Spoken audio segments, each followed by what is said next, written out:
जब मैं इस कार्यक्रम के अंदर आया हूं और यहाँ जो भव्य कार्यक्रम का आयोजन देखा और कामधेनु एजुकेशन ग्रुप नागौर जिस तरह जिन ऊंचाइयों को छू रहा है, आगे बढ़ रहा है, मैं धन्यवाद दूंगा दौलतराम जी सांड जो प्रबंध निदेशक कामधेनु एजुकेशन ग्रुप नागौर के। मुझे याद है जब लोकसभा चुनाव के दौरान मैं जोध्या सिकंदर कार्यक्रम में था और इन्होंने बहुत भव्य कार्यक्रम वहाँ गौ माता के नाम से करवाया और उस समय चुनाव प्रचार चल रहा था और मैं उस कार्यक्रम के अंदर उपस्थित हुआ। मैंने कहा था कि इतना जबरदस्त कार्यक्रम है, जैसे मैं जोध्या से मैं नई दिल्ली के अंदर बैठा हूं।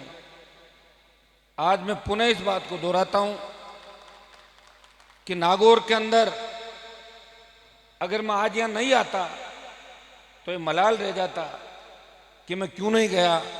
मुझे खुद को पता नहीं था कि आप इस तरह आगे बढ़ रहे हैं। मैं बधाई देता हूं, आपको शुभकामनाएं प्रेषित करता हूं। दौलतराम जी, आज मैंने आपको सुना अच्छी तरीके से, आपके अंदर जो जज्बा है और गौ माता कामधेनु के नाम से जो आप गाय की सेवा करके यहाँ बड़े हो। और शिक्षण संस्थान तो हमने, जैसा हमारे फलोदी के एमएलए साहब पबाराम जी ने बताया कि शिक्षण संस्थान गौ माता के नाम से और कामधेनु के नाम से, शायद मैंने तो पहली बार सुना, जो गौ माता का आशीर्वाद से इस तरह आगे बढ़ा। और निश्चित रूप से और आगे ये शिक्षण संस्थान बढ़ेगा गाय को बचाने के लिए। जिस धरती पे मैं खड़ा हूं, मैं अपने आप को गौरवान्वित महसूस करता हूं कि आज 1000 साल पहले जिस तरह वीर तेजाजी महाराज ने गाय को बचाने की लड़ाई लड़ी, बलिदान दिया, और नागौरी नस्ल का हमारा बछड़ा। अभी मैं उत्तर प्रदेश के अंदर एक कार्यक्रम के अंदर गया था तो एक एक्स एमपी थे, वो मुझे कह रहे थे कि नागौर वही है क्या जहां हमारे पूर्वज वहां से बछड़े लेके आते थे, नागौरी नस्ल के विश्व प्रसिद्ध बछड़े। छोटी जोत उत्तर प्रदेश और बिहार के अंदर जहां भी थी वो हमारे नागौरी नस्ल के बछड़े ले जाते थे। आज भी चाहे मेले धीरे धीरे खत्म होने के कगार पे, सरकारी व्यवस्थाओं का अभाव के अंदर जिस तरह पशुधन दम तोड़ रहा है, जिस तरह लंपी की मार ने गौ माता को मारने में कोई कसर नहीं छोड़ी। कोरोना के अंदर हमारे लाखों भाई बहन चले गए और दूसरी जो कोरोना की लहर थी, उस लहर के अंदर ऑक्सीजन के अभाव के अंदर मैंने दम तोड़ते हुए कई नौजवानों को देखा। मैं जब नागौर के अंदर दूसरी लहर में एमएलए साहब गया था हॉस्पिटल के अंदर, उस समय उपचुनाव चल रहे थे, सुजानगढ़ का उपचुनाव, साड़ा का उपचुनाव संपन्न हुआ और मैं आया तो मेरे पास कई लोगों के टेलीफोन आ रहे थे कि रात को हमने हॉस्पिटल में एडमिट कराया और ऑक्सीजन के अभाव के अंदर दम तोड़ दिया। 2 दिन बीत गए।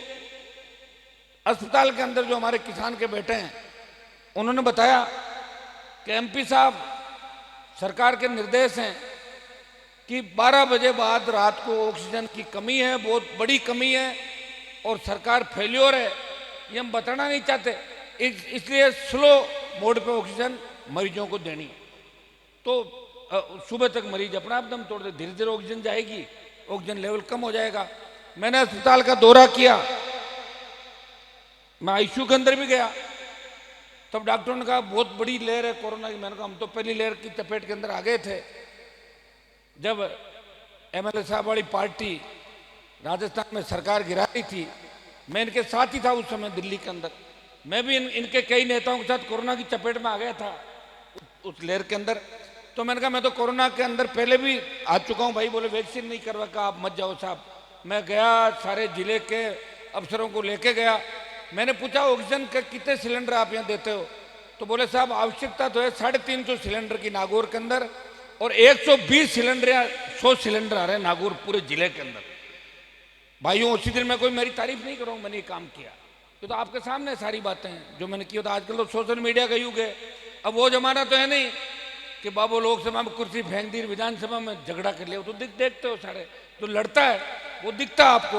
इसलिए मैं आपको कह रहा हूं कि उसी दिन से 350 सिलेंडर नागौर के अंदर शुरू हुए, रेमडेसिविर इंजेक्शन, जो जिसके अभाव के अंदर हमारे लाखों बच्चे चले गए। ये सरकारी आंकड़ा था कि 5 लाख मौतें हुई इस देश के अंदर।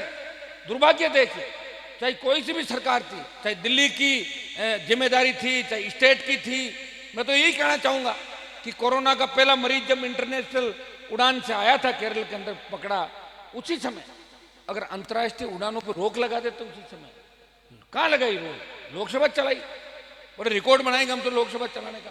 फैल गया बुरी तरह कोरोना देश के अंदर, और 50 लाख लोग कोरोना से इस हिंदुस्तान के अंदर 2 लहर के अंदर खत्म हो गए। हाँ, ये सही बात है कि वैक्सीन से हमारी जानें बच गई, लेकिन भाइयों आजकल आप देख रहे हो कि कई जगह सही वैक्सीनेशन नहीं हुए। कई जगह अगर कोरोना के पीड़ित पहले थे और उन्होंने पूरा ट्रीटमेंट नहीं लिया, हार्ट अटैक कितने हो रहे हैं देखिए आप। 35, 40, 45, 48 साल के बच्चे, जवान, तो 48-50 साल के तो जवान ही होंगे क्योंकि हम ही उसी उम्र से गुजर रहे हैं। तो आप देखिए किस तरह दम तोड़ रहे हैं। तो इस विश्व के अंदर त्रासदी थी, मानते हैं कि विश्व की त्रासदी थी, लेकिन सरकारें अगर समय पे चाहती तो इसका इलाज हो सकता था। कांग्रेस वाले कह दिया दिल्ली ने, और दिल्ली ने कह दिया स्टेट ने। तो मरे तो लोग हैं ना हमारे, उसके लिए जिम्मेदार कौन है? किसी न किसी को जिम्मेदारी लेनी होगी। और भाइयों, मैं मेरी जिम्मेदारी अच्छी तरीके से निभा रहा हूं। मैं पिछली बार जब एमपी बना, पब्बाराम जी मेरे वोट मांगने आए थे, तो मैं भी इनके वोट मांगने गया था बीजेपी के जोधपुर के अंदर। गठबंधन था नागौर में, ये मेरी मदद कर रहे थे, और 4 राज्यों में आरएलपी के जो भी नौजवान थे वो बीजेपी की मदद कर रहे थे। मुझे कोई सत्ता का शौक नहीं, मुझे लगा देश का किसान तकलीफ के अंदर है। आंदोलन राजस्थान का नहीं था, आंदोलन था पंजाब के किसानों का, हरियाणा के किसानों का, दिल्ली के किसानों का। और दिल्ली, पंजाब, हरियाणा के किसानों ने मुझे कहा कि हनुमान जी, आप अगर एनडीए छोड़ दो, सत्ता छोड़ दो, तो मोदी जी हमारी मांगे मान लेंगे। मैंने कहा अगर मेरे सत्ता छोड़ने से किसान का भला होता है, मेरी कौम का नाम देश में रोशन होता है भाइयों, और कितनी बड़ी सादत हमारे किसान थे। मैंने कहा ये छोड़ी सत्ता। मैंने सत्ता छोड़ के देश का एकमात्र सांसद था जो सड़क पे 70 दिन बैठा, इस दिल्ली जयपुर राष्ट्रीय राजमार्ग को जाम किया। वो संदेश इस देश के अंदर दिया कि हनुमान बेनीवाल भी उसी धरती से आता है जिस धरती से वीर तेजाजी महाराज 1000 साल पहले आए और गाय को बचाने के लिए अपने प्राण न्योछावर किए। सत्ता का सुख छोड़ दिया, बाकी सत्ता कौन छोड़ता आप बताओ? लोग तो अपनी गाड़ी में अगली सीट किसी को नहीं देते भाइयों। ये मैंने ही छोड़ी है सत्ता, 4 बार प्रदेश में और 1 बार देश में सत्ता छोड़ के ये संदेश दिया। कई लोग मुझे कहते हैं कि आप क्या कर लोगे, धीरे धीरे उम्र भी तो बढ़ रही है। सही बात है। अभी पब्बाराम जी के बगल में बैठा था, अखबार में पढ़ रहा था कि 70 साल के ऊपर वालों की टिकट कट जाएगी। मैंने कहा 3 बार पब्बाराम जी एमएलए बन गए, इनको टिकट नहीं देंगे तो फिर ये तो अन्याय एक तरीके का कि मोदी जी खुद तो 75-80 साल में प्रधानमंत्री और नीचे 70 साल में टिकट काट दो, फिर क्या मतलब इनका बताओ? 3 बार विधायक रहे। हमारी उम्मीद है, तो मैं पब्बाराम जी को डांडस बंधा रहा था, आप चिंता नहीं करें, कहीं न कहीं किसी स्टेट का राज्यपाल आपको जरूर बनाएंगे, वहाँ पे चिंता हम करेंगे आपकी पैरोकारी दिल्ली के अंदर निश्चित रूप से पब्बाराम जी। और आप हमेशा हमारा ध्यान रखते हो और आपके अंदर वो समझ, एक शिक्षक के रूप के अंदर आप आए हो।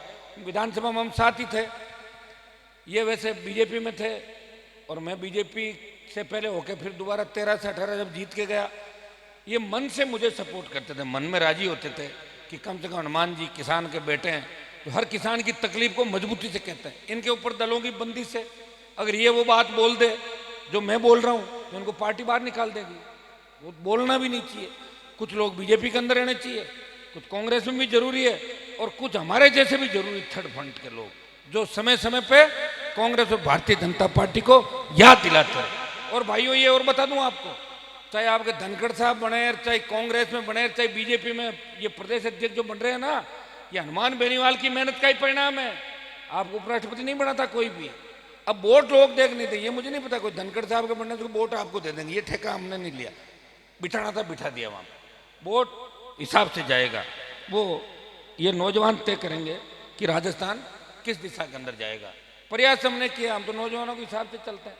जब आपने कहा अभी ये जो सेना का मामला था, एमएलए साहब मैं आपको भी कहना चाहूंगा कि सेना के मामले में जो अग्निपथ योजना है इसकी आप भी पैरोकारी करें, क्योंकि आप लोग क्या पहले तो कृषि बिलों के मामले में आप देखिए, सारे बीजेपी के नेता मेरे से कहते थे अरे साहब ये बिल बहुत अच्छे हैं, ये वापस नहीं लेके बहुत अच्छे हैं, और फिर खुद ही ले लिए वापस। मैंने थोड़ी कहा था आप हमारे कहने लेते तो उसी दिन ले लेते, हम एनडी नहीं छोड़ते। ये सेना भर्ती का जो मामला लाए हैं, इस जमीन से सबसे ज्यादा नौजवान जोधपुर, नागौर, शेखावाटी से देश की सेवा करते हुए सारे 62, 65, 71 की लड़ाइयों के अंदर सबसे ज्यादा शहादत हमारे बच्चों ने दी। अब 4 साल के लिए कौन जाएगा सेना, मुझे बताओ। अभी बच्चे दौड़ तो रहे, लेकिन मुझे लग रहा है आधे भाग के आ जाएंगे बाप। क्या कर लेंगे इतने ने। कोई आपकी अगर शहादत हो जाएगी, कोई शहीद का दर्जा नहीं मिलेगा किसी को। भाइयों, इस मामले में भी अगर देश में कोई लड़ रहा है, आपको तो खुश होना चाहिए नागौर वालों को कि एक ही सांसद देश में लड़ रहा है, वो नागौर का सांसद लड़ रहा है कि अग्निपथ योजना वापिस होनी चाहिए। जोधपुर में 2 लाख जवानों की रैली करके दिल्ली को चुनौती दी। देखिए हमारी विचारों की लड़ाई है। हम दिल्ली वालों को सचेत करें समय समय पर कि आप 2 साल बाद आओगे, उससे पहले ये कर लो सारा काम। पहले क्यों लोगों को तंग कर रहे हो, सड़कों पे क्यों जुझा रहे हो? आएंगे लोग, आंदोलन फैलेगा। ये तो मैंने समय पे ले लिया, नहीं तो ये अग्निपथ योजना का, अग्निपथ का जो विरोध बिहार, उड़ीसा, आपका बंगाल और दूसरे राज्यों में चल रहा था, उत्तर प्रदेश के अंदर जिस तरह ट्रेनों में आग लगाई, जिस तरह युवा सड़क पे मरने मारने को तैयार था, यहाँ झंडे के साथ आंदोलन की शुरुआत करी और आप लोगों ने मेरा कहना मान लिया। आपका मेरे ऊपर भरोसा है कि हनुमान जी आगे आगे बढ़ रहे हैं, निश्चित रूप से जो बात पकड़ेंगे उसको पूरा करेंगे। मैं आपको विश्वास दिलाता हूँ कि इसमें मेरा कोई राजनीतिक लाभ नहीं है, लेकिन मैं चूंकि नौजवानों की पैरवी करता हूं, मेरी पार्टी का गठन मैंने किससे किया?